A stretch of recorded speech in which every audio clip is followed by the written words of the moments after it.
Bonjour à toutes et à tous, on se retrouve sur les petits ciseaux de Karine pour une nouvelle vidéo. Alors, à la fin du mois, le 26 mai, la fête des mères va arriver très vite. Donc je vous propose pour ce nouveau tutoriel une carte de fête des mères assez simple à réaliser avec la collection de papier spécialité de thé, spécialité salon de thé. Issu du catalogue annuel 2018-2019. Donc attention, la collection quitte notre catalogue, elle est encore disponible dans la limite des stocks disponibles. Donc pour cela, vous allez voir que je vous présente un petit peu le matériel utilisé en début de vidéo. Donc je vous redis tout là en voix off, il n'y a pas de souci. Je vais commencer par un morceau de cardstock noir, du coloris noir de chez Stampin' Up. Donc du coup pour ça je vais prendre un morceau de papier dans la longueur pour une fois. C'est rare que je travaille dans ce sens là, mais je choisis de travailler avec un morceau de 29,7 par 10,5 et je fais simplement un pli dans la longueur des 29,7 à 14,85. Donc ma carte va se tenir debout.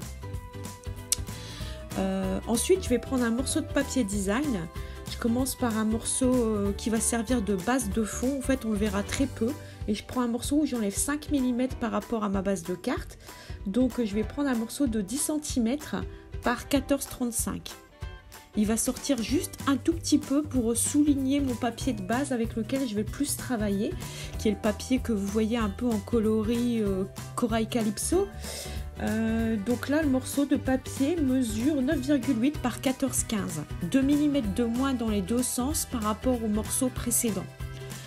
Vraiment pour venir souligner, en fait vous voyez, c'est vraiment pour faire un tout petit trait pour mettre en lumière un petit peu cette couleur de papier.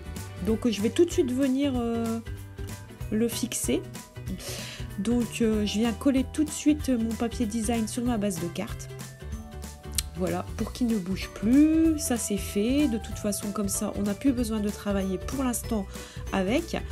Et ensuite je viens placer mon morceau de papier design, celui qui va vraiment servir de base à ma carte, qu'on verra presque le plus on va dire. Il vient se placer et je viens me centrer en faisant attention d'être un petit peu, c'est pas à 1 mm près, mais voilà. Donc vous voyez, on voit bien le papier, il est bien souligné par celui du dessous. Donc ensuite je vais choisir dans le set de tampons du catalogue printemps-été qui reste au catalogue annuel prochain. Je vais choisir mes tampons et je prends en fait tous les tampons au motif fleuri. Donc c'est le set de tampons Tea Together. Je vous l'ai présenté dans un haul tout dernièrement. Je prends une chute de papier murmure blanc et je prends de la mémento parce que mes tamponnages je vais les coloriser avec mes marqueurs à alcool Stampin' Blade. Donc la mémento est indispensable et donc je prépare tous mes tamponnages sur ma chute de papier. Donc c'est des tamponnages tout simples, hein, pas besoin d'utiliser le Stamparatus pour ça puisqu'il n'y aura pas de choses compliquées. C'est des tamponnages tout simples que je place en prenant soin quand même de les espacer assez sur ma feuille puisque je vais utiliser les matrices des découpes assorties. Donc il faut que je puisse que j'ai au moins 2-3 mm entre chaque découpe et ça va mieux pour les placer pour être sûr que ça se chevauche pas en fait. Je vais utiliser aussi la matrice de découpe rectangle surpiqué du catalogue printemps-été. Catalogue printemps-été que j'aime vraiment beaucoup, je vais les présenter aussi dans un haul. Donc là je prends mes mesures parce que je ne vais pas utiliser une feuille, de toute façon on ne peut pas passer une feuille entière 30 par 30 dans la Big Shot. Donc du coup je regarde, et pour éviter de gaspiller du papier, je regarde la longueur de papier que je vais découper pour pouvoir passer ça dans la Big Shot. Donc voilà, donc là je range tous mes tampons. Vous voyez que je suis quelqu'un qui est assez organisé. Quand je travaille, j'aime bien nettoyer. Je vous montre souvent pas tout, mais quand j'utilise des choses, du matériel par étapes, j'aime bien ranger automatiquement, nettoyer, pas tout laisser en bazar sur mon bureau. J'aime pas travailler sur un bureau qui est en bazar. Le bazar tue la créativité, je dis toujours. Donc là, je suis occupée de passer ma découpe dans la Big Shot. Ça va me servir aussi de base de travail pour coller ensuite mes embellissements que je vais coloriser. Donc voilà. Donc c'est des matrices qui sont vraiment... Après, le papier il est vraiment bien serré à l'intérieur de la matrice. Et on a un peu de mal à les passer dans la Big Shot, vu les grandes longueurs rectangulaires, enfin les grandes longueurs de dice. Ça fait quand même des grandes longueurs à passer dedans et ça force quand même pas mal. Donc voilà. Donc là j'étais partie, je suis partie pour découper mon petit sentiment avec l'un des rectangles surpiqués. Exactement pareil et qui va me servir de création. Ça va être ma petite étiquette en fait pour ma carte.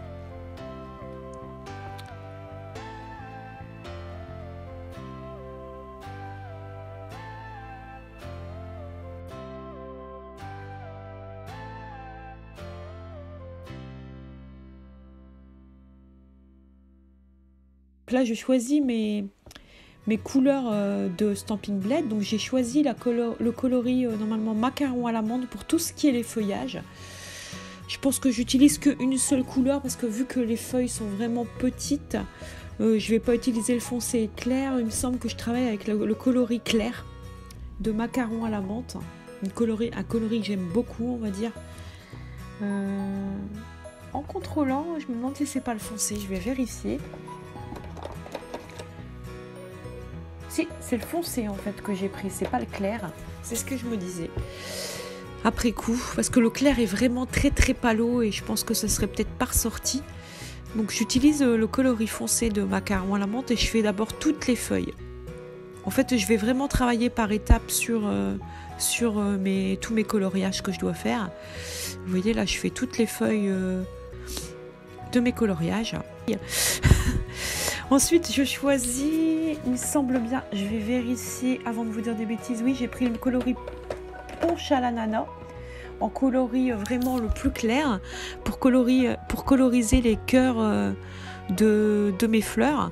Et là, je suis en train de regarder, et il me semble bien que j'ai pris, je suis en train de vérifier, j'ai pris coloris Corail Calypso, il me semble bien. Ouais, c'est ça. J'hésitais avec le coloris ocre roussillon, mais le ocre roussillon tourne quand même pas mal sur un ton un peu plus brun, ocre on va dire. Moi je voulais quelque chose qui tourne un peu plus sur l'orange. Bon là ça paraît foncé en vidéo, mais je vous assure que c'est vachement plus clair. Donc j'ai choisi les coloris Corail Calypso, mais là j'utilise dans les fleurs les coloris clairs et foncés pour donner un petit peu des ombres à mes coloriages, mettre un petit peu de relief et de volume sur mes fleurs. Donc là je prépare toutes mes matrices de découpe et puis je suis en train de contrôler s'il m'en manque pas une, et voilà, j'en avais oublié une, la plus grosse. Donc vous voyez que je range mes matrices de découpe. Moi quand elles sont assorties à mes tampons, je les laisse dans ma boîte de tampons. Alors quelquefois ils restent sur le carton d'origine, mais quand il y en a vraiment beaucoup, je mets une feuille aimantée, et puis au bout d'un moment quand ça commence à plus coller sur le carton d'origine, je rajoute une feuille aimantée pour les maintenir dans la boîte, et j'aime bien les garder ensemble. Je trouve ça beaucoup plus pratique d'avoir les sets de découpe rangés avec les tampons.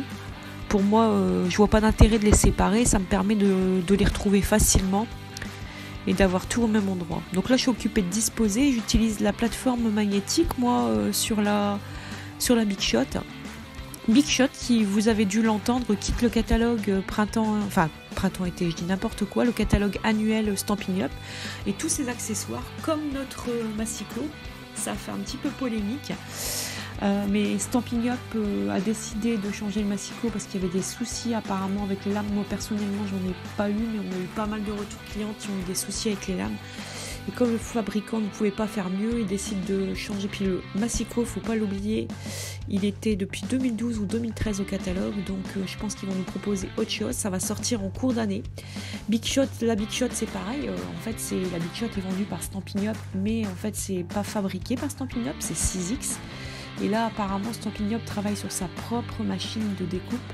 Donc ça sera une machine de découpe vendue exclusivement par Stampin' Up. Donc voilà, donc là j'ai fini mon petit blabla. Hein. Je vais reprendre ce que je suis en train de faire dans le tuto. Donc j'ai fini toutes mes découpes et là je suis en train de placer mes découpes sur l'étiquette. Donc vous avez dû voir que j'ai mis des petits dimensionnels, donc des mousses 3D vendues par Stampin' Up sous mon étiquette, et du coup je vais travailler en volume au-dessus et au-dessous de mon étiquette pour donner du relief à ma carte et placer mes embellissements, toutes mes découpes pour former un groupe de fleurs à deux endroits, au coin opposé, en haut et en bas de mon étiquette.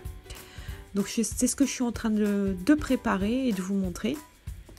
Je place d'abord les fleurs et ensuite je vais venir placer les feuillages sur mon étiquette. Donc je mets des mini dimensionnels aussi à certains endroits sur le montage que j'ai réalisé avec mes petites fleurs, hein, pour être sûr que ça tienne bien. Donc je colle pas tout de suite encore, hein, c'est pour voir ce que ça donne, et surtout parce que je veux que quand on va la glisser dans l'enveloppe, que les fleurs tiennent bien et gardent bien du volume, ne viennent pas s'écraser ou se déformer. Donc c'est important de quand même en mettre pas mal. Donc là je suis en train de placer mes petites fleurs, j'en place en haut et j'en place en bas pour donner un ensemble assez harmonieux. Et il y a une feuille que vous avez dû voir sur la feuille de base qui est collée et qui dépasse légèrement, c'est fait exprès. Ensuite je vais utiliser mon Wink of Stella, qui est un espèce de marqueur feutre pinceau, on va dire, avec des paillettes à l'intérieur. Donc ça aussi c'est vendu par Stampin' Up. Et donc du coup j'en mets partout sur mes colorisations de fleurs et un petit peu sur mes sentiments. Ça fait un effet pailleté très sympa. Ça met un petit peu de relief aussi à l'ensemble. Puis bon, j'aime bien ce qui est pailleté. C'est girly, c'est joli, j'aime bien.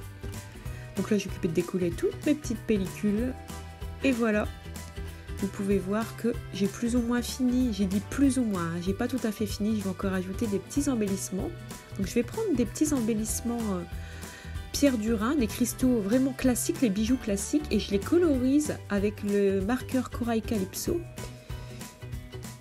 Pour donner un petit peu... Alors là, j'avais mis une seule couche, mais sachez que j'en ai mis 2 ou 3 même. Je crois même 3. Et que j'ai laissé sécher entre chaque étape. Et ça prend vraiment la couleur. C'est ça qui est bien avec les marqueurs à alcool. Là, vous le voyez pas trop bien, mais en fait, c'est vraiment assorti à la collection de papier. Donc là, je vous montre ça de plus près pour que vous voyez bien ce que ça donne. Et puis je pense que c'est fini. Vous voyez qu'à l'intérieur j'ai rajouté une feuille de papier aussi. J'ai utilisé une des matrices de découpe du set, un set de tampons. Je vais vous le mettre en barre d'infos, je sais plus le nom, du catalogue printemps-été. Et puis voilà.